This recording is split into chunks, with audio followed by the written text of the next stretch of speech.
حدیث سے دیکھتے ہیں، صحیح بخاری کی روایت ہے، عبداللہ بن عمر رضی اللہ عنہما اس کے راوی فرماتے اور کہتے ہیں رسول اللہ صلی اللہ علیہ وسلم فرما کہا اللہ تعالیٰ نے لعنت فرمائی ہے ان عورتوں پر جو بالوں میں جوڑا لگائے، ان عورتوں پر جو بالوں میں جوڑا نخلی بال لگائے، اور فرمایا دوسری عورتوں کو یا خود کو یا تو اپنے آپ کو لگائے یا دوسروں کو جوڑا لگائے، ٹھیک ہے، اور فرمایا لعنت فرمائی ان عورتوں پر جو گوندتی ہے اور گنوانے والیوں پر، گوندنا، ٹیٹوئنگ، یہ جو نہ مٹنے والے ڈیزائنز، مہندی کے ڈیزائنز لگانا جائز ہے، نہ مٹنے والے ڈیزائنز، پرماننٹ جو مارک بن جاتے جو پھر نکلتے نہیں آتا، کہ ٹیٹو کا آپ کو پتا ہے نا، جو پرماننٹ ٹیٹوز ہوتے ہیں کبھی نہیں نکلتے، ایک بار بن گئے زندگی بھر آپ کے ساتھ ہوں گے، مٹانا ہے تو بہت اس کے لیے سرجری وغیرہ ہوتی ہے یا پھر اس کو لیزر سے کرنا پڑتا ہے جس سے جلد جل جاتی ہے اور بہت نقصان، کئی مہینوں تک جو ہے تکلیف ہوتی ہے اس کی، بہرحال تو وہ بنا آپ نے ان پر لعنت بھیجی ہے، تو نقلی بال لگانا لگانے والی دونوں پر لعنت بھیجی ہے۔ نقلی بال عورت نہیں لگا سکتی، جو کہ ہمارے پاس کامنلی عورتیں اپنے بالوں میں نقلی لگا لیتی، اچھا غلط فہمی ہے، نقلی بال جانوروں کے رہے تو نہیں لگا سکتے، اصلی رہے تو لگا سکتے، یہ بھی غلط ہے۔ کوئی بھی نقلی بال چاہے انسان کے ہو چاہے جانور کو چاہے ڈپلیکیٹ ہو، مطلب پلاسٹک کے بنے ہو یا کوئی اور چیز کے، کسی قسم کے بال جو نقلی ہو عورت سر میں نہیں لگا سکتی۔ ہاں وہ چیزیں جو بال نہیں ہیں خوبصورتی کے لیے لگائی جا سکتی ہے، عورت لگا سکتی، جیسا کہ چوٹی کے اندر کپڑا ہوتا ہے نا، چوٹی کے اندر کپڑا لپیٹتے کچھ عورتیں، لیکن یہ بال نہیں ہے، یہ لگا سکتی ہے۔ چوٹی کے اندر کوئی ڈیزائن یا کوئی پننا، ظاہر سی خوبصورتی ہے اپنے محرمات کی حد تک گھر میں، ٹھیک ہے، تو یہ لگا سکتی ہے، چونکہ اس میں کوئی بھی نہیں بولے گا کہ یہ اس کے بال ہے، سب سمجھ جائیں گے ایکسٹرنل کچھ کپڑا لگایا ہے۔ یا کچھ عورتیں کپڑا لپٹتی اپنے بال میں، آپ نے دیکھا کشمیری عورتوں کو بالوں میں کپڑا رہتا ہے ہمیشہ گول، اور وہ کپڑے کا ہی پیچھے باندھ کے رکھتی ہے، ٹھیک ہے، ایسے بہت سارے کلچرز میں ہوتا ہے، بال کبھی نہیں دکھاتی عورتیں، ہمیشہ کپڑا ہوتا ہے، محرمات کے سامنے غیر محرم باہر جائیں گی تو اس پہ نقاب لگا لیں، تو وہ ہمیشہ اپنے بالوں کے اندر ہی کپڑوں کو لپٹ لیتی، یہ بھی کوئی مسئلہ نہیں، کیونکہ بال نہیں ہے کپڑا، وہ چوٹی کی ربن بال نہیں ہے اندر کی، ٹھیک ہے، اس کو پراندہ بول سکتے ہیں، عام زبان میں آپ نے سنا ہوگا، یہ پراندہ بولتے ہیں، بہرحال جو بالوں کے نیچے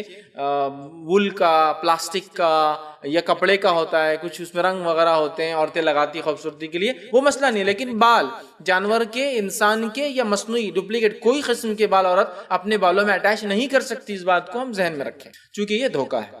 آئیے دوسری روایت، بخاری کی روایت ہے، اسماء بنت ابی بکر رضی اللہ عنہ فرماتی اور کہتی ہے کہ رسول اللہ صلی اللہ علیہ وسلم لعنت فرمائی جوڑا لگانے اور لگوانے والی عورتوں پر، جو جوڑا لگاتی ہے اور جو جوڑا مطلب خود لگاتی ہے اور جو اس کو لگانے مدد کرتی ہے اس کو لگواتی ہے، لگانے والی اور جو لگواتی ہے، ان دونوں کے اوپر نبی اکرم صلی اللہ علیہ وسلم نے لعنت بھیجی ہے۔ تو اب عورتیں سمجھ گئی ویگ نہیں لگانا، جوڑا نہیں لگانا۔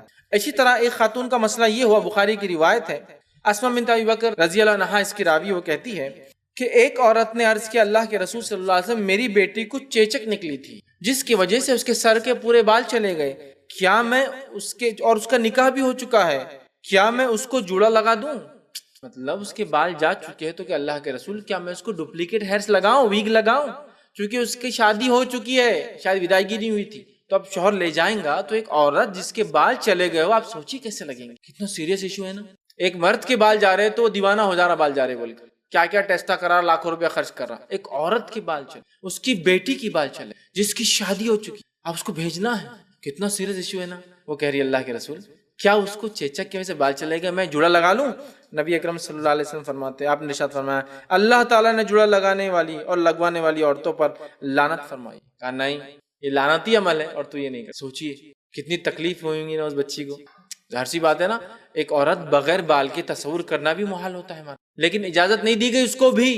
تو ہمارے پاس تو حال یہ ہے کہ عورتوں تو چھوڑ دیجئے، مردوں کو بس ذرا سے بال جانا نہیں شروع ہوئے کہ بولے اب میرے کو ویگ لگانا ہے نا، ایک وہ بیچ میں سر پہ رکھنے والی ویگ، سائڈ کے بال ہے تو ٹھیک ہے، بولے اوپر رکھنے والی لگائیں گے، چپک جاتی ہے سر کے اوپر، اب کیا ضرورت ہے؟ اب یہ لڑکی کو دیکھیے، اس کی ماں کی تکلیف کو سمجھیے، نبی اکرم صلی اللہ علیہ وسلم موجود ہے، اب وہ پوچھ رہی کیا میری بیٹی کو شادی ہو چکی ہے، بال پورے جھڑ چکے، نقلی بال لگا دوں؟ کیا نہیں، لعنت ہے سے، چاہے بیماری کی وجہ سے جاؤ یا کسی اور وجہ سے جاؤ یا آپریشنز کی وجہ سے نکالے جائے، نقلی نہیں لگائے، ڈپلیکیٹ ہیئرز نہیں۔ سمجھ رہے آپ بات کو؟ تو مرد بھی غور سے سنیں جو تھوڑے سے بال جانے کے اوپر ویگ لگا لیتے ہیں، یہاں عورت کو اجازت نہیں ہے، جس کے لیے بال حسن خوبصورتی اور اس کو ایسا کہیں گے اس کے بغیر اس کا تصور نہیں ہے، مردوں کو تو بہرحال اجازت ہے ہی نہیں، عورتوں کو بھی نہیں، ٹھیک ہے؟ تو کہا لعنت ہے نقلی بال لگانے والوں پہ، اس لیے اجازت نہیں دے سکتا، ٹھیک ہے؟ اسی طرح بالوں میں مصنوعی ویگ لگانا یا جو ہے جس کو ہم کہیں گے ویگ لگانے والا عمل، اور بالوں میں ویگ لگانے والی عورت یا مرد جو ہے یہ دھوکے باز عورتیں اور یہ یہودیوں کا عمل تھا، یہ یہودیوں کا عمل تھا کہ وہ نقلی بال لگایا کرتے تھے. آج بھی آپ یہودیوں کو دیکھیے وہ نقلی بال لگاتے ہیں. آپ نے دیکھا کبھی یہودیوں کو؟ ان کی ٹوپی ہوتی ہے, ٹوپی میں بال لگے ہوتے نقلی, ایسے رول ہوتے ہیں. ٹھیک ہے, ان کے مذہبی لوگ جو ہے وہ اصلی بال نہیں ہوتے, ایسے رول نقلی ہوتے ٹوپی کے اندر. تو یہ ان کا عمل تھا. ایک تو یہودیوں والا عمل ہے, لعنتی عمل ہے, اور یہ دھوکے باز ہے. آئیے حدیث سنیے, صحیح بخاری کی روایت ہے, جو ہے سعید بن مسیب رحمۃ اللہ علیہ فرماتے ہیں کہ امیر معاویہ رضی اللہ عنہ جب مدینہ آئے اور آخری بار آئے, اس کے بعد ان کا انتقال ہوگا, تشریف لائے تو جمعہ کا خطبہ دیا ہمیں. اور جب خطبہ دیا تو مصنوعی بال کا ایک جوڑا اپنے ساتھ لائے تھے, نکال کر بتایا, خطبے کے اندر بتایا اور کہا میں یہ سمجھتا تھا کہ یہودیوں کے علاوہ یہ کام کوئی نہیں کرتا ہے. مطلب اس زمانے میں عورتوں نے یہ کام شروع کر دیا تھا. تو کہا میں تو یہ سمجھتا تھا کہ یہودیوں کے علاوہ یہ نقلی بال لگانے کا کام کوئی نہیں کرتا ہے, اس لیے کہ میں نے رسول اللہ صلی اللہ علیہ وسلم کو کہتے ہوئے سنا ہے جوڑا لگانے والی عورت دھوکے باز ہے. جوڑا لگانے والی عورت دھوکے باز ہے اور یہودیوں کا فعل ہے. یہودیوں کا فعل ہے. وہ نقلی بال لگاتے تھے, مذہبی اعتبار سے بھی ان کے مرد لگاتے ہیں اور ان کی عورتیں بھی لگاتی تھی. ٹھیک ہے, امیر معاویہ رضی اللہ عنہ نے خطبہ دیا اور کہا میں تو یہ سمجھتا تھا صرف یہودیوں کا کام ہے, مطلب اب تم لوگ بھی کر رہے ہو. اور اللہ کے رسول صلی اللہ علیہ وسلم نے کہا یہ دھوکے باز ہے. اور واقعی میں دھوکہ ہے نا, آپ کے بال اصلی نہیں ہے, نقلی بال آپ لگا کے آ گئے, اس سے لوگوں کیا ہوتا ہے, دھوکہ ہو جاتا ہے آپ کے اس عمل سے. اور اسلام میں دھوکہ دینا کسی کو جائز نہیں, حرام ہے, یاد رکھیں. ٹھیک ہے, تو لہٰذا نقلی بال لگانا یہودیوں کا عمل ہے, حرام ہے, لعنتی عمل ہے, اور ساتھ میں جو ہے یاد رکھیے یہ جو ہے دھوکے باز ہوتا ہے ایسا شخص جو نقلی بال کو لگاتا ہے. آگے بڑھتے ہیں. بالوں میں جوڑا لگانے والا عمل وہ عمل ہے جس سے قوم پر عذاب بھی آ سکتا ہے, پوری قوم کو تباہ کرنے والا عمل بھی ہے. آئیے نبی اکرم صلی اللہ علیہ وسلم کی روایت سنیے. امیر معاویہ رضی اللہ عنہ فرماتے ہیں, یہ ابو داؤد کی روایت, آپ نے فرمایا اللہ کے رسول صلی اللہ علیہ وسلم کو میں نے کہتے ہوئے سنا, آپ کو فرماتے ہوئے سنا بنی اسرائیل اس لیے برباد ہوئی کہ ان کی عورتوں نے جوڑا لگانے کا کام شروع کر دیا. بنی اسرائیل اس لیے برباد ہوئی کہ ان کی عورتوں نے جوڑا لگانے کا کام شروع کر دیا تھا. معلوم آپ کو, جوڑے کو معمولی سمجھتے ہیں, جوڑا سمجھتے ہیں نا آپ, جوڑے کی ایک قسم. جوڑا لگانے سے مراد نقلی بال بھی مراد ہے, اور جوڑے سے مراد وہ ایک قسم کے بالوں کو گول باندھ کر ایک مخصوص سٹائل کے اندر رکھنا ہے نا. نبی اکرم صلی اللہ علیہ وسلم فرماتے, حدیث کے الفاظ سنیے, آپ نے فرمایا 3 لوگ ایسے ہیں جہنمی جن کو میں نے اپنے زمانے میں نہیں دیکھا لیکن آنے والے زمانے میں تم لوگ دیکھو گے. کہا اس میں سے ایک, 3 ہے, ایک بتا رہا ہوں, اس میں سے ایک فرمایا ایسی عورتوں کا ظہور ہوگا, ایسی عورتیں سامنے آئیں گی جو کپڑے پہنے ہوئے ننگی ہوں گی, جو کپڑے پہنے ہوئے ننگی ہوں گی. مطلب اتنا چست کپڑا, اتنا باریک کپڑا پہنیں گی کہ پہننا اور نہیں پہننا ایک ہی بات ہو جائے گا. آج اللہ رحم کرے ہماری امت کی ماں بہنوں کو آپ دیکھ لیں, میں غیر مسلموں کی بات ہی نہیں کر رہا ہوں, میرا خطاب ان سے ہی نہیں. امت کی ماں بہنوں کو دیکھ لیں کیا حالت ہو گیا لباس کا. ایک تو پردہ برقع پورا غائب ہے, اور اس پر وہ کپڑے جو انر ویئرز تھے اس کو باہر پہنے جا رہے ہیں. سلیکس کے پیجامے پہن کے وہ لڑکیاں باہر نکلی, سلیکس جو کہ اتنا چمٹ جاتا ہے جسم سے, ایک تو ان ہائیجینک ہے, نقصان دہ اسکن کے لیے, پھر بھی بہرحال فیشن سب پہن رہے تو ہم کیسے پیچھے رہیں گے. جو حرکت کریں گے ہم وہ کریں گے نا, ہم تھوڑی پیچھے رہیں گے کسی حرکت میں. اتنا چست, اتنا پتلا, اتنا جسم کو چپک جاتا ہے کہ پہننا نہیں پہننا دونوں برابر ہوتے ہیں. کپڑے پہنے بھی ننگی ہوں گی تو جسم کے سارے اعضاء دکھ سکتے, مکمل چھلک سکتے کیسے. پھر فرمایا وہ اونٹوں کی کوہان کے جیسے جوڑے لگائیں گے. اونٹوں کی کوہان, اونٹ دیکھا آپ نے, اونٹ کی کوہان, کوہان سمجھتے ہیں آپ؟ اونٹ کی کوہان مطلب اونٹ کیا کرتا ہے, ایکسٹرا کھانا کھا کے رکھتا ہے اور چربی بناتا ہے. وہ چربی اس کے پیٹ کے بیچ میں ہوتی ہے اونچی, اور وہ چربی کب کام آتی معلوم ہے, جب ریگستان میں پھنس جاتا, پانی وغیرہ نہیں ملتا, تو وہ چربی کو یوز کر کے وہ زندہ رہ سکتا ہے. پانی 2 مہینے تک وہ زندہ رہ سکتا ہے ریگستان میں, بغیر پانی کے, بغیر کھانے. تو وہ چربی کو یوز کرتا ہے کوہان. اگر اونٹ نہیں دیکھا کسی نے تو ہمارے علاقے میں بیل دیکھیے, جو بنے ہوئے بیل, سانڈ جس کو بولتے ہیں, اس کو ایک کوہان ہوتی ہے. وہ بھی ایکسٹرا کھا کھا کے وہ کوہان جو اتنی بڑی ہو جاتی ہے, ایک دم گول نکل جاتی ہے, ادھر ڈھلتی ادھر ڈھلتی. تو کہا اونٹوں کی کوہان, اونٹ کی کوہان بھی جب بڑی ہوتی ہے نا ڈھل جاتی ہے, ادھر گر جاتی ہے ادھر گر جاتی ہے. اونٹوں کی کوہان جیسے ہوں گے, اور وہ اپنی گردنوں کو جھکا کر چلیں گی. ٹھیک ہے, جھکا کر چلیں گی. تو علماء لکھتے ہیں اس کے کوہان مطلب سر کے اوپر جوڑا ڈالیں گی, گردنوں کو جھکا کر چلنا, یہ رجھانے کے لیے, اٹریکٹ کرنے کے لیے یہ حربہ ہوگا. گردنوں کو جھکا کر چلیں گی, خود مائل ہونے والیاں ہوں گی اور مائل کرنے والیاں ہوں گی. خود اٹریکٹ ہوں گی مردوں کی طرف اور مردوں کو اپنے طرف اٹریکٹ کریں گی. جوڑا ڈالیں گی, ایک مخصوص سٹائل میں گردن رکھ کر چلیں گی. جوڑا بھی ہے, آپ یہ سب چیزیں دیکھ سکتے ہیں آج کے ماحول میں, غیر مسلم اور مسلمان سب اس میں لگے ہیں اٹریکشن کے لیے. جوڑا ڈالیں گی, سر کو ایک طرح سے جھکا کر گردن کو چلیں گے. اور آپ کو پتا ہے نا, گردن کا ہر عمل ایک اشارہ کرتا ہے سامنے والے کو. آپ نے دیکھا ہی گردن کا عمل, غنڈے قسم کے لوگ تو گردن ہلانے کا عمل ان کا الگ رہتا ہے. یہ عمل بتاتا ہے کہ یہ غنڈا ہے. آپ سمجھے نا, گردن کا ہر جیسچر, گردن سے انسان بہت کم جیسچر کرتا ہے, لیکن سارے کچھ نہ کچھ میسج دیتے ہیں اور الگ الگ لوگوں کی صفتیں ہوتی ہیں. سمجھا؟ نبی اکرم صلی اللہ علیہ وسلم کبھی کسی کو پلٹ کر نہیں دیکھتے تھے، آپ پورے جسم کے ساتھ پلٹ جاتے تھے، چونکہ اگر میں کسی کو خالی پلٹ کے دیکھوں تو تھوڑی حقارت ہوتی ہے، ہاں آ جا کر لینا، حقارت ہے، آ جائیے، پورا پلٹتے تھے، گردن سے اشارہ نہیں کہ تو یہ اشارہ بھی کچھ سگنیفیکنس دیتا ہے نا، ہر گردن کا اشارہ ایک میسج پاس کر رہا ہے، نیکسٹ ٹائم ملو دس از اے وارننگ، ہے نا، تو گردن کو جھکانا یہ بھی ایک اشارہ ہے، اس لیے کہ وہ مائل ہونے والیاں اور مائل کرنے والیاں ہوں، اٹریکٹ ہوں گی مردوں کی طرف، مردوں کو اٹریکٹ کریں گی، تو ان عورتوں کی کیا صفت ہوں گی؟ ایک جوڑا، اور ان کی سزا بھی سن لی، آپ نے فرمایا وہ جنت میں کبھی داخل نہیں ہوں، اس کی خوشبو بھی نہیں سن، اس کی خوشبو بھی نہیں سن۔ لیکن آج اگر یہ حدیث بتائی جائے، ارے ماں جب کے زمانے کے لیے تھی بیٹے یہ حدیث، ایسا معنی نہیں رہتا، اس کے پیچھے نیت بھی رہتی، میری بچیوں کی نیت بہت صاف نیت ہے ہم لوگوں کی، ٹھیک ہے، سمجھ رہا بات کو، ماحول کو بھی تو لے کے چلنا پڑتا نا، جنت کی بات تو بعد میں ہے نا، مرنے کے بعد، ابھی تو زندگی میں دیکھنا ہے نا دنیا ہم کو، سمجھ رہے آپ؟ سبحان اللہ، کیا کمپرومائز کر رہے ہیں آپ ایک جڑے کے لیے اور پتلے کپڑوں کے لیے اور فیشن پرستی کے لیے؟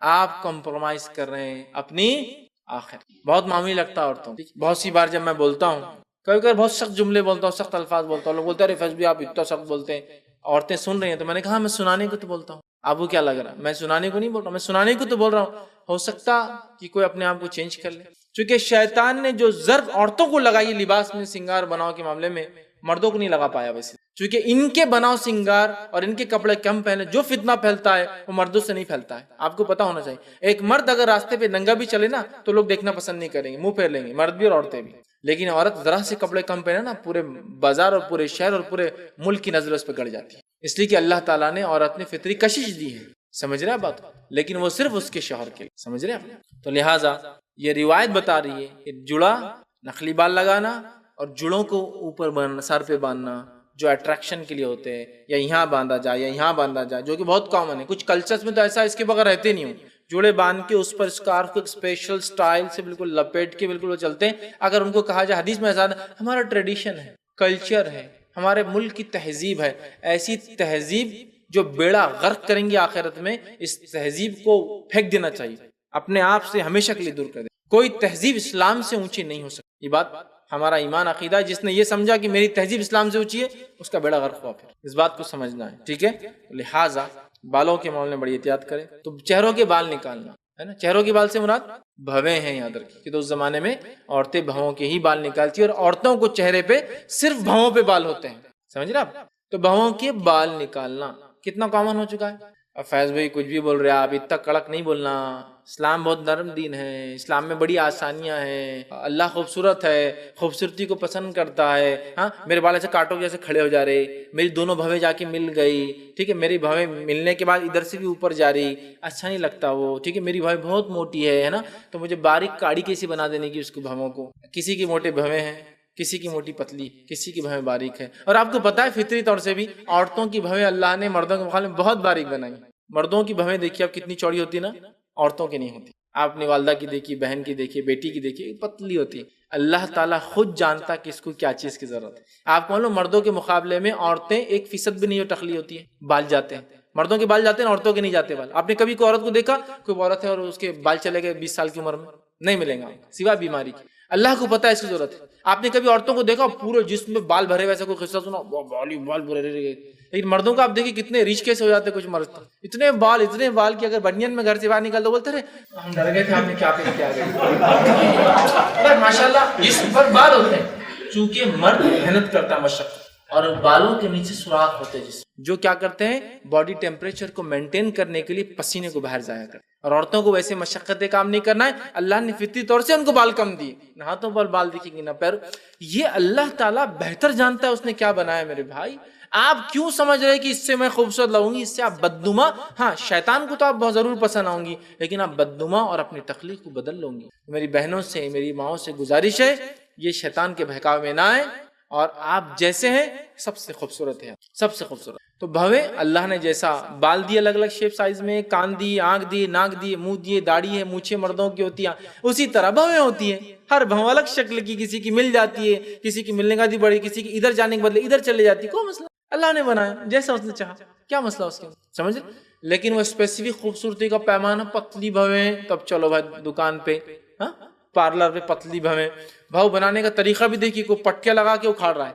دین کے لیے ایسی تکلیف برداشت نہیں کریں گے ہاں کہ بھائی دینی مشقت ہے، دینی اجتماع میں بیٹھنا ہے، بہت پسینہ آئیں گا، بہت تکلیف ہوں گی، یہ ہوں گا، وہاں نہیں. لیکن پارلروں میں جا کر وہ بال جب نکالتے ہیں نا جسم کے بھاؤں کے، اس کی کچھ ٹیکنیکس پتا ہے آپ کو؟ ایک ٹیکنیک ہوتی ہے وہ چپکا دیتا ہو، چپکا کے کھینچ ڈالتا، پورے بال اکھڑ کے نکل، تو وہاں منہ میں دستیاں وستیاں لے کے چلاتے بیٹھتے. ایک میتھڈ ہوتا ہے ویکس، آپ کریم لگا کے نکالیے، لیکن اس سے بہت جلدی آ جاتے ہیں. لیکن جو کھینچ کے نکالتے ہیں نا سال سال بھر نہیں آتے، چٹکا کھینچتے. لیکن دین کے لیے تکلیف نہیں برداشت کیے، بچوں کی بیماریوں میں تکلیف برداشت نہیں کیے، اسی طرح اپنے شوہر کے لیے ایسی مشقت نہیں برداشت کی، لیکن خوبصورتی کے لیے نکال رہے تھے بھاؤں کے بال نکال رہے. معلوم کیسے نکالتے؟ ٹانگا لے کر تاگے گھماتے، وہ تاگے سے اٹک کے رول ہو کے ٹوٹ جاتے، مطلب پلک کھینچ کے نکالے جا رہے ہیں، پلک کر رہے ہیں. ٹھیک. اب دیکھیے ماں کے گود میں بچہ بیٹھا ہے، ماں کی گود میں بچہ بیٹھا، بیٹھے بیٹھے کیا کر رہا ہے؟ ایک بال پکڑا ہاتھ پر کھینچ دینا، ہر تھوڑے دن بالا نوچتا، ہر تھوڑے دن نہیں کرتا. وہاں جا کے لیکن نکالو کچھ نہیں ہوتا. خوبصورتی کے لیے اتنا برداشت کرنا ہی پڑتا نا. بچوں کے لیے نہیں کریں گے، لیکن خوبصورت نکالیے آپ. بالکل اللہ اجر دے آپ کو، جزائے خیر دے، آپ نے اتنا خوبصورت بنا دیا میرے کو. حالانکہ دونوں لعنتی ہیں، نکالنے والی میں دونوں لعنتی، لعنت ہو رہی، ہر خیر سے محروم اور دعائیں دے رہے ایک دوسرے. ٹھیک. آپ نے بچی کو بڑا اچھا کر دیا، ڈیزائننگ بنا دیا. اب نتیجہ کیا ہوتا ہے معلوم؟ اللہ تعالیٰ کی مخلوق میں چینجز کرو اور پھر زندگی بھر پچھتاؤ. میں تو بولتا ہوں پھر جو اگلے بال آتے ہیں نا، 2-4 بار یہ صاف کرنے کے بعد وہ کھڑے ایک دم سامنے آتے سینگوں کے جیسے. پہلے تو بھی ایسے تھے، اب سیدھے آتے، موٹے ہو جاتے ہیں، روحوں کی شکل اختیار چھوڑ کر موٹے ہو جاتے ہیں. اور ایک زمانے کے بعد کیا ہوتا ہے معلوم کو؟ بہت تکلیف دہ ہوتے ہیں. جب وہ اکھاڑ کے آتے نا تو 2 دن تک چہرہ نہیں بتا، پورے سوجے ہوئے رہتے بھویں ایسے، چھپا کے رکھنا پڑتا، لال ہوتی. پھر اس کے بعد کنٹرول میں 2 دن کا سوجن آ جاتی ہے. یہ سب چیزیں برداشت ہو رہی، کس کے لیے؟ دین کے لیے نہیں ہے. نہیں ماں اتنے دور اجتماع میں جاؤ، اتنا یہ کرو، اتنا وہ کرو، اتنا سیکھو، اس تک نہیں. لیکن ہاں خوبصورتی کے لیے یہ ساری چیزیں برداشت کر. تو بال، جو چہرے کے بال نکالنے والی. اب ایک کوشچن، کیا اپر لپس جو ہے رہ جاتے ہیں یا داڑھی پہ اگر مطلب یہ حصے پر عورتوں کو بال تو کیا نکال سکتی ہے؟ چونکہ یہ عورتوں کی فطری حصہ نہیں ہے، لہٰذا اس کے نکالنے کا جواز ہے. لیکن میں نے پھر کہا تھا نکالنے کا جواز تو ہے، لیکن نکالنے کے بعد جو نتائج نظر آئے وہ یہ ہے. ایک ہے جواز کا ہونا، جواز ہے کہ اپر لپس کے بال عورت نکال سکتی ضرورت پڑنے پر، کہ تو یہ ان کی فطری حصہ نہیں ہے. مونچھیں ان کا فطرت کا پارٹ نہیں ہے، داڑھی ان کی فطرت کا پارٹ نہیں. تو اگر کوئی بال آ جاتا ہے داڑھی پر یہ، لیکن میں کہوں گا رہنے دینے میں زیادہ اچھا ہے، اس لیے کہ جتنا آپ سو کاٹیں گے اتنا زیادہ بڑھ بڑھ کے آتے ہیں سوائے ضرورتوں کے. لیکن بہرحال جواز موجود. خضاب کے تعلق سے اب آئیے چند باتیں بس صرف مہندی کے تعلق سے اور بات ختم کر دیتے ہیں، چونکہ خضاب کے تعلق سے ہوا کہ لال لگا سکتے، کالا نہیں لگا سکتے. اب تھوڑا سا مہندی کے بارے میں آپ صلی اللہ علیہ وسلم فرماتے اور کہتے ہیں اہل جنت کی خوشبوؤں میں سب سے زیادہ اچھی خوشبو مہندی کی ہوں گی. اہل جنت کی خوشبوؤں میں سب سے اچھی خوشبو ہینا کی، مہندی کی ہوں گی. یاد رکھیے یہ جو ہے طبرانی کی روایت ہے، اور اہل جنت کی خوشبوؤں کی سردار مہندی ہوگی بول کے روایت کے الفاظ اس طرح سے جو طبرانی کی. اسی طرح جو ہے قطم کے ساتھ مہندی ملا کر خضاب لگانا یہ بہرحال مستحب ہے. وہ قطم، وہ جڑی بوٹی وسما جس کو میں نے کہا، اس کو مہندی میں ڈال کے مکس کرنا، جو کہ خود کالی ہوتی ہے لیکن جب مہندی میں ملتی ہے تو مہندی کو براؤن کی طرف لے جاتی ہے. ایسا کچھ ملا کے بالوں کو لگانا یہ جائز ہے. عورتوں کے لیے ہاتھوں یا پاؤں اور ناخنوں میں مہندی لگانا مستحب ہے. حالانکہ ہم سر کے بالوں کا دیکھیں، لیکن مہندی کا مسئلہ آ گیا اس لیے وہ بھی رکھ دے رہا ہوں. ٹھیک ہے کہ عورتوں کے لیے ہاتھوں پہ، پیروں پر اور ناخن پر مہندی لگانا مستحب ہے. ٹھیک ہے. نبی اکرم صلی اللہ علیہ وسلم کے تعلق سے واقعہ ابو داؤد کی روایت ہے. ماں عائشہ فرماتی ہیں کہ ایک عورت جس کے ہاتھ میں کتاب تھی، بک تھی، پردے کے پیچھے سے رسول اکرم صلی اللہ علیہ وسلم کے طرف جو اشارہ کیا، مطلب اس نے پردے کے پیچھے سے، خود پردے کے پیچھے تھی لیکن ہاتھ سے نبی اکرم صلی اللہ علیہ وسلم کی طرف اشارہ کیا، تو نبی اکرم صلی اللہ علیہ وسلم نے اپنے ہاتھ پیچھے کھینچ لیے. وہ پردے کے ادھر تھی نا، پیچھے کھینچ کے آپ نے فرمایا مجھے معلوم نہیں کہ یہ ہاتھ مرد کا ہے یا عورت کا ہے. آپ نے اپنے ہاتھ کو پیچھے کھینچ لیا، شاید اس نے بیعت کے لیے یا کسی چیز کے لیے کیا، اس کو علم نہیں ہوگا. اور ایک بات میں آتا ہے کہ ایک عورت آئی جس کو علم نہیں تھا، اور جیسا مرد بیعت لیتے تھے آپ کے ہاتھ پہ ہاتھ رکھ کے، اس نے بھی ہاتھ دے دیا، آپ نے فوراً اپنے ہاتھ کھینچ لیا اور چہرہ پھیر لیا اور کہا محمد صلی اللہ علیہ وسلم کی عورت کے ننگے ہاتھ کو چھونا تو دور دیکھنا بھی پسند نہیں کرتا. آپ نے چہرہ پھیر لیا. بہرحال یہ بھی ایک واقعہ ہے، اس نے ہاتھ سے اشارہ کیا، آپ نے فرمایا ہاتھ پیچھے لے کے مجھے معلوم نہیں یہ مرد کا یا عورت کا ہاتھ ہے. تو آپ سے عرض کیا گیا، اس عورت نے عرض کیا اور کہا اللہ کے رسول صلی اللہ علیہ وسلم یہ عورت کا ہاتھ ہے، مطلب میرا ہاتھ ہے، میں ایک عورت ہوں. تو نبی اکرم صلی اللہ علیہ وسلم نے ارشاد فرمایا اگر عورت ہوتی تو اپنے ناخنوں کو رنگ مہندی سے اور بدل لیتی. اگر تو عورت ہوتی تو اپنے ناخنوں کو رنگ مہندی سے بدل لیتی. مطلب تم اگر ایک عورت ہو تو اپنے ناخنوں کو مہندی لگایا کرو، ہے نا. اب دیکھیے ہماری خواتین، حدیث بول رہی ہے کہ مہندی لگایا کرو، میں پہچان نہیں پا رہا ہوں تم مرد ہو یا عورت ہو، لگایا کرو. نیل پالش برابر لگائیں گے، مہندی نہیں ہوں گا. نیل پالش دا اسٹینڈرڈ نا، اسٹینڈرڈ ہے. لیکمی وغیرہ کا برانڈ آئے گا 200-400 روپے کے رینج سے اسٹینڈرڈ. مہندی کیا ہلکٹ ہے، مہندی لگا رہے، کچھ نہیں ہے تو مہندی لگا گھوم رہے، 5 روپے کی مہندی لگا گھوم رہے، تو نیل پالش ہو رہا ہے. جبکہ معلوم آپ کو نیل پالش کا ایشو کیا ہے. اگر ایک عورت نیل پالش اگر لگاتی ہے، مطلب ناخنوں کو اپنے وہ جو مختلف رنگ ہوتے رنگتی ہے، اس کا وضو نہیں ہوتا، اور چونکہ وضو نہیں ہوتا تو اس کا غسل بھی نہیں ہوتا، اور چونکہ غسل نہیں ہوتا تو اس کا نماز وغیرہ بھی نہیں ہوں گی. اگر ٹوٹ جائے تو وضو تو 5 ٹائم کرنا ہے دن میں، 5 ٹائم نہیں چلی، کچھ لوگ عصر مغرب ایک ساتھ پڑھے تو، لیکن کرنا ہے نا کچھ نہ کچھ. بارہ آپ ناخنوں کو لگائیں گے تو وضو نہیں ہوتا ہے. اور ناخنوں کو بڑھانے کی لمٹ کیا ہے، انشاءاللہ اگلے اس میں ناخنوں کے تعلق سے لوں گا تفصیل. ناخنوں کے بڑھانے کی لمٹ 40 ڈیز ہے میکس. 40 ڈیز کے بعد آپ کو کاٹنا ہی ہے اس کو. شیطانی ناخن نہیں کرنا، ایسا کچھ عورتیں کر لیتی، 2-2 4-4 مہینے کے بڑے بڑے ایسے ناخن ہوتے ہیں. ٹھیک ہے، پتہ نہیں شاید ہو سکتا وقت پڑنے پر کام آ جائے کسی پہ اٹیک کے لیے، نوچنے کے لیے، لیکن شریعتاً جائز نہیں 40 ڈیز سے زیادہ ناخنوں کو بڑھانا. ناخن بھی بڑے، اس پر پھر کیا لگاتے ہیں، نیل پالش. نیل پالش نہیں، کیا لگانا ہے اب، مہندی. مہندی لگائیے، اور پھر میں ریکویسٹ کروں گا کیمیکلز مت لگائیے. کچھ لوگ مہندی کے بدلے پتہ نہیں کہ سڑے ہوئے کیمیکلز لگا لیتے ہو، اتنی بدبو رہتی ہے. ایک تو وہ جو لگتے ہیں ناخنوں پہ الگ سے کچھ تو بھی ایسا آتا، وہ لگاتے اس کی بدبو سے پورا گھر پریشان رہتا. مہندی ہے مہندی، اور وہ کیمیکل کا ایشو یہ ہے کہ پوری اسکن خراب ہو جاتی. معلوم آپ کی وہ ریگولر جو لوگ مہندی کے نام پہ کیمیکل لگاتے رنگ کرنے کا، ایک تو ایشو یہ ہے کہ وہ پتہ نہیں کیمیکل کیا کر رہا ہے آپ کے ناخن کے ساتھ. مہندی کی خصوصیت ہے کہ مہندی ناخنوں کے اندر چلی جاتی ہے، جبکہ دیگر چیزوں کی خصوصیت ہے اس کے اوپر کورنگ چڑھا دیتے ہیں، اور کورنگ آنے سے نماز میں وضو نہیں ہوگا نا. تو کورنگ والی چیز نہیں، مہندی بالوں کے اندر چلی جاتی ہے. جبکہ آپ جو کالے بال کرتے ہیں یا دوسرے کریمز لگاتے ہیں، وہ کوٹ بنا دیتے ہیں بالوں پر. کوٹ بنانے سے ہوتا یہ کہ غسل نہیں ہوتا، وضو نہیں ہوتا. سمجھے آپ؟ تو مہندی لگائیے، ہمیشہ عادت ڈال لیجئے کہ آپ ناخنوں کو مہندی لگائیں. لیکن اب بہرحال ایک تو وہ ہے جو فیشن پرست عورتیں ہیں، تو ان کو یہ تو جم جاتا ہے، مہندی نہیں جمتی. یہ تو وہ تھوڑا ہلکا ہے، سستا ہے، اس سے کوئی نام تھوڑی لیں گا، کوئی تعریف تھوڑی ہوں گی. اور ایک وہ ہے جو بالکل ہی سادی رہنا چاہتی ہے عورتیں، لگاتی نہیں، چاہے کتنا ہی بولو. دونوں کو چاہیے وہ نیل پالش والے نیچے اتر کے مہندی پہ آ جائے، جو مہندی نہیں لگاتے اوپر چڑھ کے مہندی پہ آ جائے. ٹھیک ہے، اس لیے کہ آپ سب نے کہا میں پہچان نہیں پا رہا تھا، ٹھیک ہے، کہ مرد عورت. دوسرا اس سے ایک بات اور پتہ چلی، سے بات پتہ یہ چلی کہ عورت کا اگر ہاتھ دکھ جاتا ہے تو اس میں کوئی حرج نہیں انشاءاللہ. مجبوری کی صورت میں، بحالت ضرورت، اگر ہاتھ دکھ جاتا ہے، چونکہ اس عورت کا ہاتھ آیا، آپ نے دیکھا، دیکھ کر کہا میں فرق محسوس نہیں کر رہا ہوں یہ مرد کا ہے یا عورت کا ہے، آئیڈینٹیفائی نہیں کر پا رہا ہوں چونکہ اس میں مہندی نہیں ہے. مہندی ہونے سے میں آئیڈینٹیفائی کر لوں گا نیکسٹ ٹائم کی عورت کا ہاتھ ہے. سمجھ رہے ہیں بات؟ تو ضرورت پڑنے پر شرعی ضرورتوں کے تحت ہاتھ کھلا رکھا جا سکتا ہے. اور جو کھلا رکھا جائیں گے ظاہر سے تو مہندی دکھیں گی. کچھ لوگ بولتے ہیں مہندی بھی زینت ہے اس لیے نہیں دکھا سکتے. نہیں، مہندی نہیں، ناخنوں کی تو بالکل نہیں کہوں گا، زینت نہیں ہے. اگر ہوتی تو آپ سے کیسے بولتے کہ مجھے فرق محسوس نہیں ہو رہا ہے نا. سمجھا؟ آپ بولتے نا گلاؤز پہن کے آؤ، مجھے فرق محسوس نہیں ہو رہا کہ مرد کا یا عورت کا. نہیں کہا، مہندی کو آپ نے ڈیفرینشیٹ کرنے. لیکن جو عورتیں گلاؤز پہنتی ہے اس میں کوئی حرج نہیں، یہ تقوی اور پرہیزگاری کی علامت ہے، میں وہ نہیں کہہ رہا ہوں. لیکن جو نہیں پہنتے ان کو برا نہیں کہنا چاہیے، میں یہ بتانا چاہ رہا ہوں. ایکچولی اسلام جو ہے 2 حدود کے بیچ میں، ایکسٹریمزم بھی نہیں ہے، بہت لینینسی بھی نہیں ہے، 2 حدود کے بیچ میں اسلام. تو یہ ہے کہ تقوی کا ایکسٹریم ہو سکتا ہے، اور تقوی میں ایک آدمی وہ جو کم ہے، لیکن حدود کے باہر کی بات نہیں ہو رہی بہرحال. تو لہٰذا لگایا جا سکتا ہے، اور اگر یہ دکھ جائے کسی کو تو اس سے فرق محسوس ہو سکتا ہے مرد کا ہاتھ ہے یا عورت کا ہاتھ ہے، تو عورتوں کے لیے لگانا مستحب. اسی طرح ہے. اب آئیے آگے بڑھتے ہیں اور دیکھتے ہیں کہ اچھی بیوی میں کیا مثالیں پائی جاتی ہیں، اس کی کیا صفتیں ہوتی ہیں، کیا خصلتیں ہوتی ہیں، کیا خصوصیتیں ہوتی ہیں، تاکہ پھر ہماری جو ہے بہنیں بھی جو ہے ایک اچھی بیوی بنے اور ایک اچھی زندگی کی جو ہے شروعات کرے. آئیے چند حدیث کی روشنی میں آپ کے سامنے بات رکھنے کی کوشش کرتا ہوں. نبی اکرم صلی اللہ علیہ وسلم ایک مثالی بیوی کی جو صفتیں بیان کرتے ہیں، اس میں سے ایک صفت یہ ہے جو ابن ماجہ کی روایت ہے، اور عبد الرحمن بن سالم جو ہے فرماتے ہیں کہ نبی اکرم صلی اللہ علیہ وسلم سے ان کے دادا نے اس حدیث کو روایت کیا. آپ نے فرمایا اور کہا، اس میں کچھ صفتیں بتائی اچھی بیوی کی. آپ نے فرمایا اور کہا کہ کنواری، شیرین گفتار، خوش مزاج، قناعت پسند، مطلب کم اس میں خوش ہو جانے والی، شوہر کا دل لبھانے والی، اور اپنے شوہر کے لیے زیادہ سے زیادہ اولادیں پیدا کرنے والی، یہ سب سے اچھی بیوی ہے. اور یہ اچھی بیوی کی کچھ مثالیں ہیں. آئیے حدیث کے الفاظ اس طرح سے. آپ نے فرمایا اور کہا کہ کنواری عورتوں سے نکاح کرو کیونکہ وہ شیرین گفتار ہوتی ہے. مطلب ایک نیک بیوی کی ایک خصوصیت یہ ہے کہ وہ بات کرنے میں بڑی میٹھی بات کرتی ہے، شوہر سے سخت بات نہیں کرتی ہے، یا ایسی تلخ بات نہیں کرتی جس سے اس کا دل دکھ جائے، شیرین گفتار ہوتی ہے.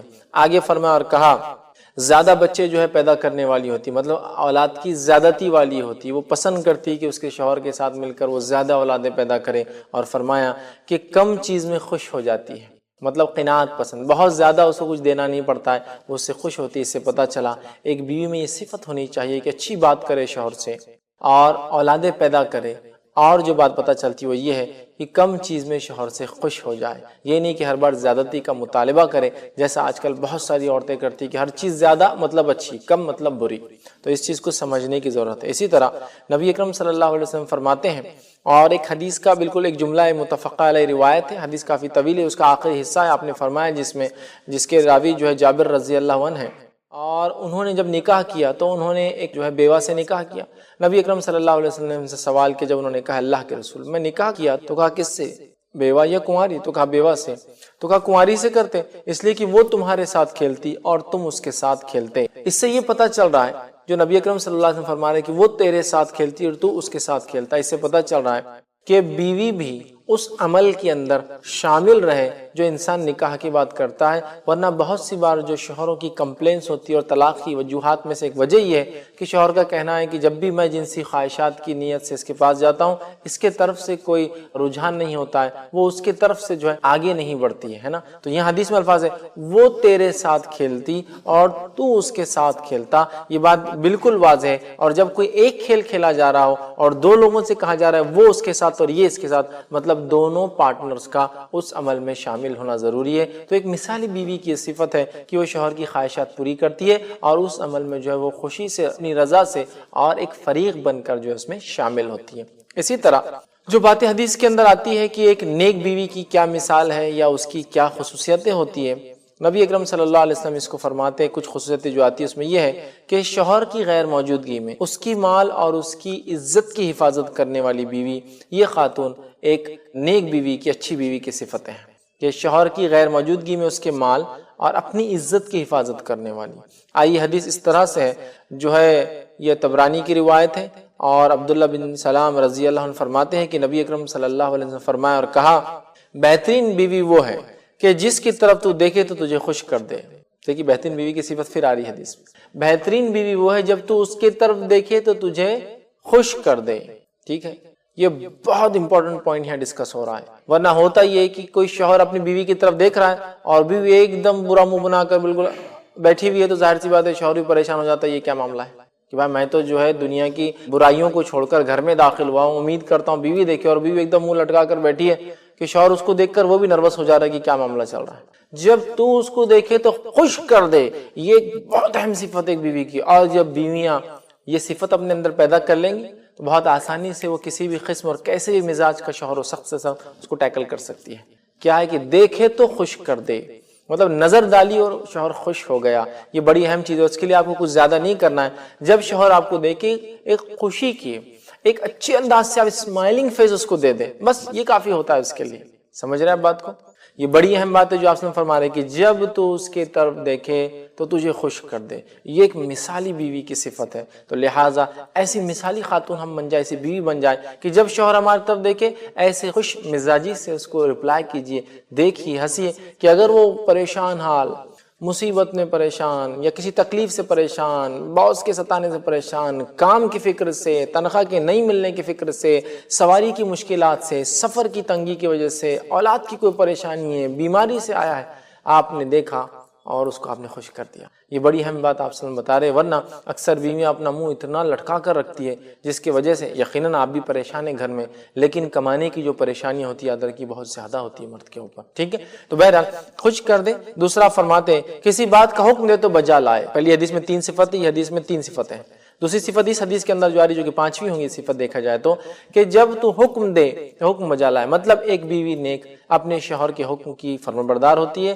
اور اس کا حکم مانتی ہے۔ اس کا مطلب ہرگز نہیں ہے کہ بیوی غلام ہے، لیکن ظاہر سی بات ہے شوہر گھر آیا ہے، کوئی چیز مانگتا ہے، کرتا ہے، یا کوئی چیز کا حکم دیتا ہے کہ یہاں مت جاؤ، یہ مت کھاؤ، یہ مت کرو، یہ مت لو، تو بہرحال ظاہر سی بات ہے اس کو بیوی کو ماننا چاہیے، اس لیے کہ وہ کما کر لاتا ہے اور وہ زیادہ جانتا ہے کہ کس طرح سے خرچ کیا جائے۔ اسی طرح آگے فرماتے اور کہتے ہیں شوہر کی غیر موجودگی میں اس کے مال اور اپنی عزت کی حفاظت کرے۔ اور تیسری صفت کیا ہے اس بیوی کی کہ شوہر باہر گیا، اس کی غیر موجودگی میں شوہر کے مال، بہت ساری بیویاں اتنی بے عقل ہوتی ہیں کہ شوہر محنت سے کماتا ہے، وہ اس کے مال کو پتہ نہیں کہاں کا خرچ کر دیتی ہے۔ شوہر گیا تو اس کو دے دیا، اس کو دے دیا، بغیر پوچھے کسی کو ادھار دے دیا، بغیر پوچھے فلاں کر دیا، بغیر پوچھے اپنے بھائیوں کو لگا دیا، کسی خاندان والے کو دے دیا، کسی کو بھی کر دیا۔ یہ بالکل صحیح نہیں ہے، اس لیے کہ شوہر کماتا ہے، وہ زیادہ جانتا ہے، تو اس کے مال کی حفاظت کرے اور اپنی عزت کی حفاظت کرے۔ یہ ایک نیک بیوی کی صفت ہے جو اس حدیث کے اندر آئی ہے۔ تو بہرحال ہماری بہنیں کوشش کریں کہ یہ صفتیں اپنی اندر پیدا کریں کہ وہ ایک مثالی اور ایک ایسی بیوی بنے جس بیوی کے لیے جو ہے انسان جو ہے اس کے لیے کچھ بھی کرنے کو قربان ہو۔ اور میں ہمیشہ ایک بات کہتا ہوں بیویوں کے لیے، لڑکیوں کے لیے، وہ یہ ہے کہ تم کسی کے غلام بن جاؤ اور وہ تمہارا غلام بن جائیں گے۔ یہ اصول ہے، تم کسی کے غلام بن جاؤ، وہ تمہارا غلام بن جائیں گے۔ تم شوہر کو اتنا کام کرو کہ وہ تمہارا غلام، کہ تمہارے بغیر کوئی کام نہیں ہو سکتا ہے اس کا۔ یہ بڑا اہم اصول ہے، اور دنیا میں جو لوگ کام کرتے ہیں انہی کی عزت ہوتی ہے، لوگ انہی کی بات مانتے ہیں۔ اور اچھی بیوی کی کچھ مثالیں دیکھتے ہیں، وہ کیا ہے، اس کی صفتیں کیا ہے۔ اولاد سے محبت کرنے والی اور شوہر کے تمام معاملات میں امانت دار عورت ایک مثالی عورت ہے، ایک مثالی بیوی۔ مطلب مثالی بیوی کی چند صفتیں یہ ہے جو اس حدیث میں آ رہی، وہ یہ ہے جو صحیح مسلم کی روایت ہے۔ ابو ہریرہ رضی اللہ عنہ حدیث کے راوی ہے، وہ کہتے ہیں کہ رسول اکرم صلی اللہ علیہ وسلم نے فرمایا، اونٹنی پر سواری کرنے والی عورتوں میں سب سے بہترین عورتیں جو ہے قریش کی ہے، جو اپنے بچوں پر بڑی نرم اور شفیق ہوتی ہے۔ مطلب ایک مثالی عورت اپنے بچوں پر نرم ہوتی ہے، اور ایک مثالی ماں اپنے بچوں پر شفقت کرتی ہے۔ پھر آگے آپ نے فرمایا، اور مہربانی کرنے والیاں اور اپنے شوہروں کے مال اور دولت کی حفاظت اور جو ہے اپنے شوہر کی محافظ اور امین ہوتی ہے۔ مطلب ایک مثالی بیوی اپنے بچوں سے محبت کرتی ہے، ورنہ بہت سی عورتیں بچوں کو مارنے سے گھر میں فتنہ اور فساد ہو جاتا ہے، شوہر ناراض، ساس سسر ناراض۔ اور اسی طرح وہ جو ہے اپنی عزت کے معاملے میں، شوہر کے مال کے معاملے میں امین اور محافظ۔ امین مطلب امانت دار، محافظ مطلب اس کو گارڈ کرتی ہے، اس کو سیکیور کرتی ہے، اس کے مال کو اور اپنی عزت کو شوہر کے غیر موجودگی میں۔ اسی طرح حدیث میں جو اور صفت آتی ہے ایک نیک بیوی کی، وہ یہ ہے کہ شوہر کی جنسی جذبات کا احترام کرنے والی عورت جو ہے ایک مثالی بیوی ہے۔ مطلب کہ شوہر کے جنسی جذبات کا وہ لحاظ رکھتی ہے، اس کی ڈیزائرز کا، اس کی نیڈ کو فلفل کرنے کی وہ کوشش کرتی ہے، اور یہ اس کی صفت ہے۔ اگر ایسا نہ کرے تو آپ صلی اللہ علیہ وسلم فرماتے ہیں اور کہتے ہیں، یہ حدیث جو ہے صحیح مسلم کی ہے، ابو ہریرہ رضی اللہ عنہ اس حدیث کے راوی فرماتے ہیں اور کہتے ہیں، آپ صلی اللہ علیہ وسلم فرمایا، کہا، اس ذات کی قسم جس کے ہاتھ میں میری جان ہے، جب کوئی شخص اپنی بیوی کو بستر پر بلائے اور وہ آنے سے انکار کر دے، جب کوئی شخص اپنی بیوی کو بستر پر بلائے اور وہ آنے سے انکار کر دے، تو وہ ذات جو آسمان میں ہے تب تک ناراض رہتی ہے جب تک کہ شوہر راضی نہ ہو جائے۔ دیکھیے کتنی بڑی بات ہے۔ تو ایک مثالی بیوی کی صفت ہے، وہ شوہر کی اطاعت گزار اور اس کی جنسی خواہشات کا خاص طور سے خیال رکھنے والی ہوتی ہے، ورنہ بہت سارے مسائل جیسے میں نے بتایا یہ معاملہ طلاق تک پہنچ جاتے جب بیوی شوہر کے اس جذبے کا خیال نہیں رکھتی، اور بنا شرعی عذر کے۔ شریعت میں کوئی عذر ہے، بیمار ہے آپ، کچھ اور مسئلہ الگ بات ہے، لیکن بنا شرعی عذر کے آپ اگر نہیں جاتے ہیں، شوہر بستر پر بلاتا ہے اور نہیں جاتی ہے بیوی، تو اللہ رب العزت ناراض ہو جاتا ہے۔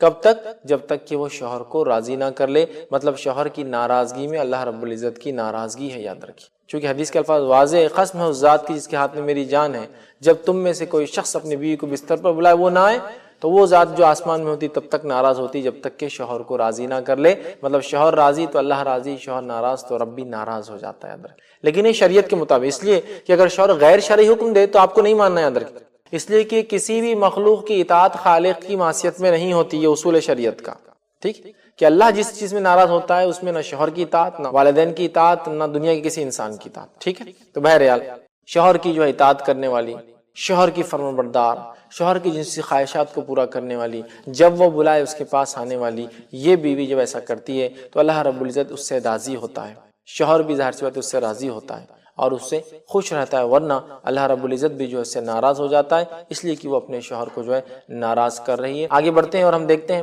مثالی بیوی کے اندر اور کیا صفتیں نبی اکرم صلی اللہ علیہ وسلم فرمائیں۔ اس حدیث کو جو میں آپ کے سامنے رکھنے والا ہوں بغور سنیں، یہ حدیث بڑی اہم ہے ایک عورت کے لیے۔ یہ ویسے تو حدیث عام ہے لیکن بیوی کے لیے اور خاص ہے۔ ایک عورت کے لیے نجات حاصل کرنے کا کیا ذریعہ ہے، سب سے مختصر الفاظ میں اس حدیث کے اندر آتا ہے۔ اگر یہ سٹیپس ایک عورت فالو کر لے تو وہ دنیا میں بھی کامیاب، اور انشاءاللہ العزیز دنیا جیسے بھی گزرے آخرت میں ضرور کامیاب ہوں گی۔ وہ کیا باتیں ہیں؟ یہ روایت ابن حبان کی ہے، اور جو ہے ابو ہریرہ رضی اللہ عنہ اس حدیث کے راوی ہے، آپ نے فرمایا اور کہا، نبی اکرم صلی اللہ علیہ وسلم فرمایا، جو عورت 5 وقت کی نمازیں پڑھتی ہے، آگے فرمایا اور کہا کہ 5 وقت کی نمازیں ادا کرتی ہے، رمضان کے روزے رکھتی ہے، یہ تو دونوں فرائض ہوئے، 5 وقت کی نماز ادا کرتی ہے، رمضان کے مہینے کے روزے رکھتی ہے، اور پھر فرمایا اپنی شرمگاہ کی حفاظت کرتی ہے، 3 باتیں آ گئی، نماز قائم کرتی ہے 5 وقت، اور روزے رکھتی ہے، اپنی شرمگاہ کی حفاظت کرتی ہے، ٹھیک ہے، مطلب زنا یا بدکاری کی طرف نہیں جاتی ہے، اور اپنے شوہر کی فرمانبرداری کرتی ہے، ایسی عورت سے روزے قیامت کہا جائے گا 8 دروازوں میں سے جنت کے جس میں سے چاہے چلی جائے۔ سبحان اللہ۔ اسی لیے علماء لکھتے ہیں اس حدیث کی تشریح میں اور کہتے ہیں عورت کے لیے جنت جانا بڑا آسان ہے، صرف 4 سٹیپس۔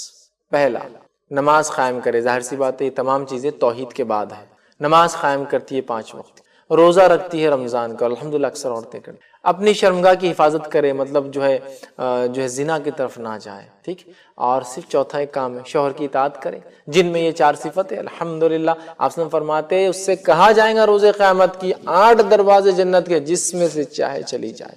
ایسی باتیں بہت کم لوگوں کے لیے کہی گئی کہ 8 دروازے کھول دی جائیں گے اور جس میں سے چاہے چلی جائے یا جس میں سے چاہے چلا جائے۔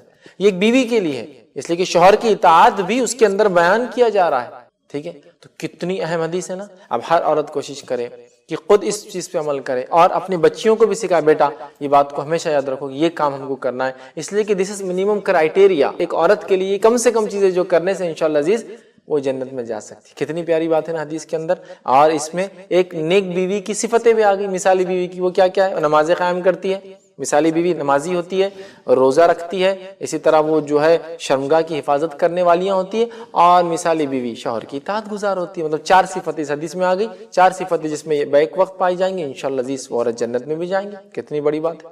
آگے بڑھتے ہیں، اور کیا صفتیں حدیث نے بتایا ہے، آپ صلی اللہ علیہ وسلم بتائیے۔ آگے ایک صفت جو حدیث میں آتی ہے وہ یہ ہے، جس کے تعلق سے آتا ہے کہ شوہر کو خوش رکھنے والی اور اس کی اطاعت کرنے والی اور اپنے جان و مال شوہر کے حوالے کرنے والی یہ خاتون سب سے بہترین بیوی ہے، سب سے بہترین رفیق حیات ہے، مطلب لائف پارٹنر ہے۔ اس کے تعلق سے جو ہے یہ نسائی کی روایت ہے، ابو ہریرہ رضی اللہ عنہ حدیث کے راوی ہے، وہ فرماتے ہیں اور کہتے ہیں نبی اکرم صلی اللہ علیہ وسلم نے فرمایا کہا، یا آپ سے کہا گیا، پوچھا گیا اللہ کے رسول صلی اللہ علیہ وسلم بہترین عورت کون سی ہے، مطلب بہترین عورت کیا ہے، اس میں کیا علامتیں ہونی چاہیے، تو آپ صلی اللہ علیہ وسلم ارشاد فرمایا وہ عورت کہ جب اس کا شوہر اس کی طرف دیکھے اسے خوش کر دے۔ اب بہرحال یہ تفصیلات پہلے گزر چکی، ہم اس کو ریپیٹ زیادہ نہیں، دیکھے تو خوش کر دے، ایسی نگاہوں سے دیکھے، ایسا اسمائلنگ فیس بنائے، اتنے اچھے انداز سے دیکھے کہ بس خوش کر دے۔ دوسرا فرمایا جب کسی بات کا حکم دے تو بجا لائے، سب سے اچھی عورت کی صفت ہے، کسی بات کا حکم دے تو بجا لائے۔ آگے اب فرماتے اور کہتے ہیں کہ اطاعت کرے، نیز عورت کی جان اور مال کے معاملے میں شوہر جس چیز کو ناپسند کرے اس چیز کو وہ بھی ناپسند، کہ شوہر ناپسند کرتا ہے کہ وہ یہاں جائے، یہاں مال خرچ کرے، یہ رشتہ دار اس کے گھر پر آئے، یا وہ رشتہ دار سے آپ بات کرے، یا ان کو کال نہ کرے، ان پڑوسیوں سے بات نہ کرے، اگر شوہر یہ کہتا ہے تو آپ کو ماننا چاہیے ایک بیوی کو، تبھی تو وہ بیوی ایک ایگزمپلری وائف، ایک مثالی بیوی کی جو صفوں میں آ کے کھڑی ہو جائیں گی، جو نبی اکرم صلی اللہ علیہ وسلم اس روایت کے اندر فرما رہے ہیں کہ جو ہے ایک بیوی وہ جو ہے شوہر کی اطاعت گزار ہو، اور جس کو وہ ناپسند کرے یہ بھی ناپسند کرے، جس کو وہ پسند کرے اس کو وہ بھی پسند کرے۔ اسی طرح جو ہے ہر معاملے میں شوہر کی آخرت کا خیال رکھنے والی اور ایمان والی ہونا، مطلب شوہر کی آخرت کا خیال رکھتی ہے، خود بھی ایمان والی ہے، یہ ایک مثالی بیوی کی صفت ہے، یاد رکھیں کہ ہر معاملے میں شوہر کی آخرت کا وہ خیال رکھے۔ اب آئیے اس تعلق سے روایت سنیے۔ ایک مرتبہ ہوا یوں کہ صوبان رضی اللہ عنہ انہوں نے ایک مرتبہ عمر ابن خطاب رضی اللہ عنہ اور دیگر صحابہ کے سامنے کہا، جب یہ آیت نازل ہوئی کہ سونا چاندی جمع نہیں کرنا ہے، تو انہوں نے کہا کہ جب سونا چاندی جمع کرنے سے اللہ نے روک دیا تو کیا چیز ہے جس کو ہم دنیا میں ایکوائر کریں اور جمع کریں؟ دیکھیے بہت بہترین حدیث، کیا چیز جمع کریں؟ عمر ابن خطاب رضی اللہ عنہ نے کہا کیا تمہیں اس کا جواب چاہیے؟ ذرا رکو۔ اپنا اونٹ نکالا، سوار ہوئے اور چل پڑے۔ حضرت صوبان نے بھی رضی اللہ عنہ پیچھے ان کے دوڑنے لگے اور پیچھے بھاگنے لگے۔ عمر ابن خطاب رضی اللہ عنہ جو ہے نبی اکرم صلی اللہ علیہ وسلم کے پاس آئے، روک دیا اپنا اونٹ، صوبان رضی اللہ عنہ پیچھے سے اور کھڑے ہوئے۔ عمر ابن خطاب رضی اللہ عنہ نے پوچھا اللہ کے رسول، صحابہ سوال کر رہے ہیں کہ اللہ نے سونا چاندی جمع کرنے سے منع کر دیا، مطلب ہوڑ کر کے رکھنا، ان کو خرچ نہیں کرنا منع کیا، ہم کیا جمع کریں پھر؟ نبی اکرم صلی اللہ علیہ وسلم فرماتے تمہیں کیا جمع کرنا ہے، کس چیز کے لیے کوشش کرنا ہے؟ تو آپ صلی اللہ علیہ وسلم فرماتے اس نے پہلی چیز ایک شکر گزار دل اپنے لیے جمع کرو، ہر حالت میں شکر گزاری، اور ایسا دل ظاہر سے مردوں کو بھی چاہیے اور عورتوں کو بھی، بس جو بھی ہے الحمدللہ علی کل حال، ہر حال میں اللہ کا شکر ادا کیجیے. اور الحمدللہ آپ سے فرماتے افضل الدعا الحمدللہ ہے، جیسے افضل الذکر لا الہ الا اللہ و افضل الدعا الحمدللہ، سب سے افضل دعا الحمدللہ یاد رکھیں ہم انسان کہیں. دوسرا فرمایا اور ایک ایسی زبان جو اللہ کا ذکر کرتی ہو، یہ جمع کرنے کی چیز ہے. ایک دل اور ایک زبان جمع کرنے کی چیز ہے جو اللہ کا ذکر میں لگی ہو. یہ بڑی نعمت ہے اللہ کی، کسی کو اللہ ایک ذاکر، ایک ذکر والی زبان دے دے جو اللہ کا ذکر کرتی ہو. تیسری دیکھیے اور آخری بات حدیث سے فرمایا اور ایک مومنہ بیوی جو آخرت کے بارے میں تمہاری مددگار ثابت ہو. اور ایک ایمان والی بیوی. جمع کرنے کی تین ہی چیزیں ہیں سونا چاندی کے علاوہ. کیا ہے وہ؟ سونا چاندی نہیں کرنا. پہلا ایک دل جو اللہ کی یاد کرتا ہو، ایک زبان جو اللہ کا ذکر کرتی ہو، اور ایک مومنہ بیوی جو ہر معاملے میں شوہر کے آخرت کا خیال، اس کے ایمان کا خیال رکھے اور ثابت قدم اس کے لیے ثابت ہو، جو ہے مددگار ثابت ہو حاصل کرنے کی. یہ چیزیں حاصل کرنے کی کوشش کرنا چاہیے. کتنی پیاری بات حدیث سے فرمائی. تو گویا ایک نیک بیوی کی خصوصیت کیا ہے؟ وہ ایمان والی ہے اور ہر بار شوہر کی آخرت کی فکر کرتی ہے کہ کیسے شوہر کی آخرت میں سنواروں، اور کہیں میں وجہ نہ بن جاؤں شوہر کے حرام کمانے کے لیے کہ میں ضد کر رہی ہوں یہ لا کے دو، وہ لا کے دو، یہ پہناؤ، وہ پہناؤ. بیچاری کی تنخواہ نہیں ہے، پھر وہ رشوت کی طرف جا رہا ہے، حرام خوری کی طرف جا رہا ہے، سود خوری کی طرف جا رہا ہے نا. تو آخرت کا خیال رکھتی کہ دیکھیے ہماری اس چیز سے فلاں ہو رہا تھا، ہم یہ کرتے ہیں. یہ ہے اسی طرح. السلام علیکم. آپ بھی ہمارے اس کام میں تعاون کریں اپنی زکات و صدقات کے ذریعے. ڈونیشن ڈیٹیلز کے لیے ڈونیٹ پر کلک کریں. اگر آپ کو ہمارے ویڈیوز پسند آئے ہیں تو اسے شیئر کریں اور ثواب کے حقدار بنیں. روزانہ ہمارے ویڈیوز کو پانے کے لیے ہمارے یوٹیوب چینل کو سبسکرائب کریں اور بیل آئکن دبائیں. ہم سے دیگر سوشل میڈیا پر جڑنے کے لیے ویڈیو میں دیے گئے آئی ڈی کو سرچ کریں. جزاک اللہ.